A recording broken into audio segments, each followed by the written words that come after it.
Dans cette capsule, nous allons aborder deux notions, le gradient géothermique, puis le flux géothermique. Commençons par définir le gradient géothermique. Lorsque des mineurs descendent dans une mine, ils ont chaud avant même de commencer à travailler. C'est donc que la température augmente avec la profondeur. Cette élévation de la température est appelée gradient géothermique. On peut graphiquement déterminer le gradient géothermique moyen. À la surface de la Terre, la température est environ de 15 degrés Celsius. C'est ce que montre le premier point du graphique. Des forages ou des mesures dans des mines permettent de connaître la température à différentes profondeurs. On peut alors déterminer le gradient géothermique moyen qui équivaut à 30 degrés par kilomètre ou encore 3 degrés pour 100 mètres. Toutefois, ce gradient est variable d'une région à l'autre. Par exemple, une mesure au Japon indique qu'il fait 250 degrés à une profondeur de 1000 mètres. Il existe donc au Japon un gradient géothermique plus élevé que la moyenne. Après avoir étudié le gradient géothermique, intéressons-nous à un autre paramètre, le flux géothermique. Pour cela, regardons ce qu'il se passe en profondeur de la Terre, dont voici une coupe. On y trouve en surface la croûte terrestre, en dessous en vert le manteau, puis le noyau. Zoomons sur une coupe de la Terre. L'augmentation de la température avec la profondeur montre que de l'énergie thermique est produite en profondeur de la Terre. Cette énergie se dissipe vers la surface. Eh bien, le flux géothermique est une mesure de la quantité d'énergie géothermique qui est dissipée par unité de temps et de surface.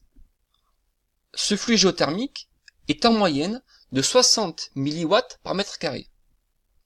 Mais là encore, ce n'est qu'une moyenne, car regardez sur ce document, on remarque que le flux géothermique qui est dissipé varie d'une région à l'autre.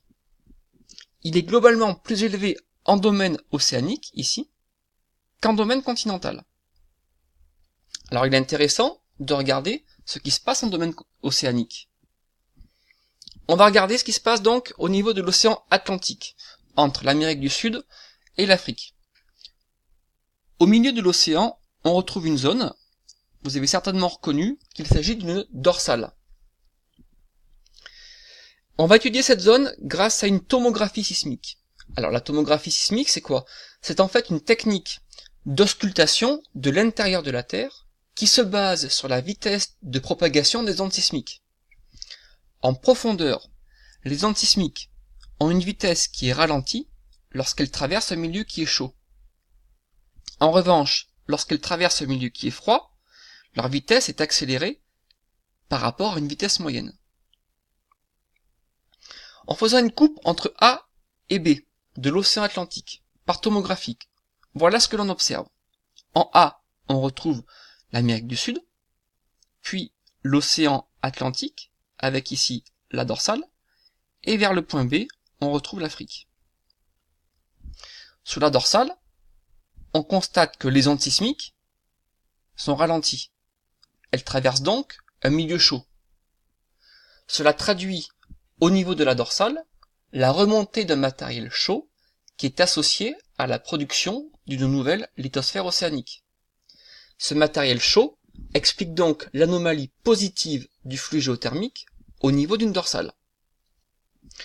On va regarder maintenant une autre zone océanique, au niveau du Chili. Nous sommes ici à la frontière de deux plaques tectoniques. Ici, la plaque de Nazca, qui porte une partie de l'océan Pacifique, et là, la plaque sud-américaine.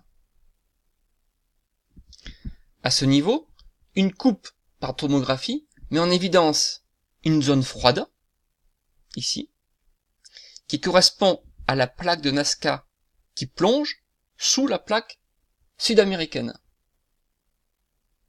En fait, cela met en évidence une zone de subduction, qui est donc associée à une anomalie négative du flux géothermique liée à la plaque froide qui plonge.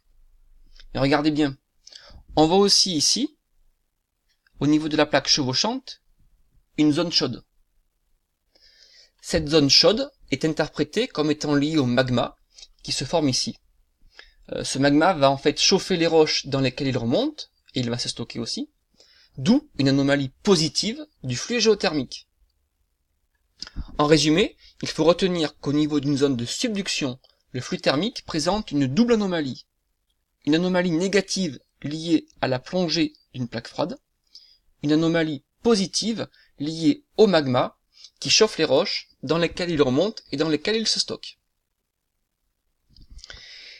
Au niveau continental, on va regarder une zone intéressante où le flux géothermique est élevé.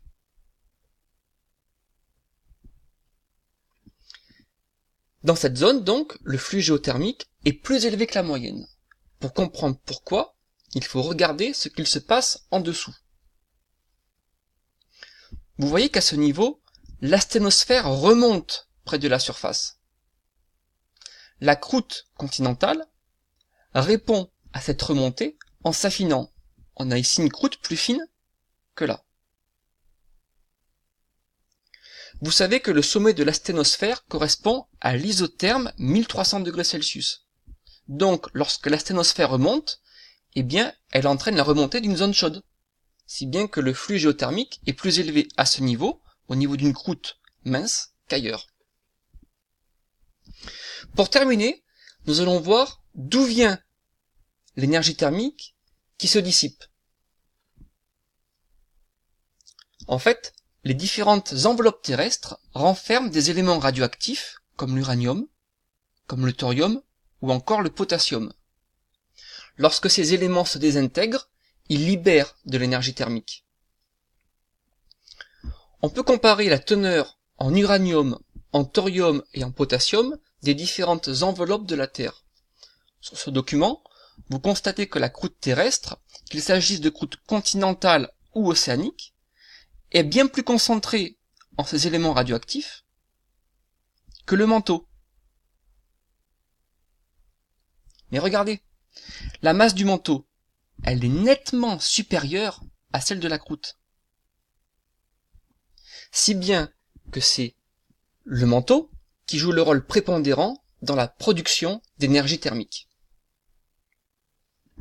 En résumé, c'est essentiellement dans le manteau que des réactions de désintégration radioactive libèrent de l'énergie thermique qui se dissipe vers la surface. Cela correspond au flux géothermique dont la valeur dépend du contexte géodynamique.